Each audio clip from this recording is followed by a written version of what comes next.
Strong Toyota, leading the way every day. And Strong Toyota, symbols of trust.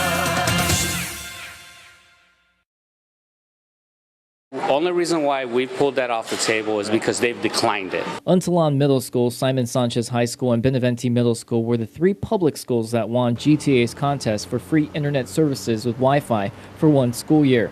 However, GTA Executive Vice President Dan Tydenko tells PNC the Department of Education rejected their donation.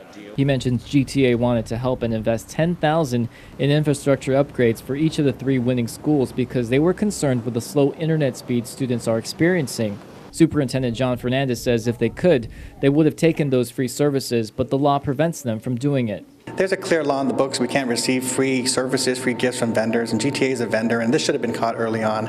Unfortunately, our students are in the middle of this. Our school teachers, they've reached out to me, expressed their disappointment. Speaker Judy Wampat is upset at DOE's situation because she introduced legislation that became law in the 30th Guam legislature to create a foundation for DOE that accepts donations. She mentioned she knew there were so many in the community that wanted to give donations to the schools.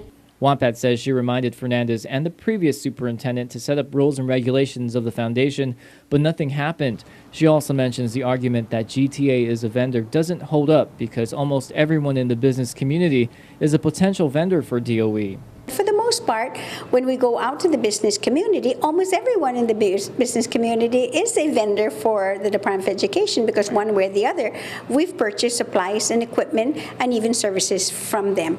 And it's at a time like this when resources are limited, this is the time when we need it the most. Wampat says the most disheartening thing for her is that the students work so hard to win these services. You would think that this would be one thing that they really work on because, you know, we saw from the example of GCC and UOG how they're using their endowment, fund to go out there and bring in more money. It's the exact same thing with DOE with this foundation. However, Fernandez says there is some hope down the line. What I'm very happy to announce, though, is that we've committed to, earlier this year I committed to getting the Education Foundation up and running before the start of this coming school year. That's still my commitment, and I think GTA extended its hand and said if that foundation is available and they're able to use that as a vehicle to provide free internet services, they will. Once they establish a foundation board and incorporate it as a nonprofit organization, Fernandez notes he will go back to GTA and welcome their offer to reward the public schools that won.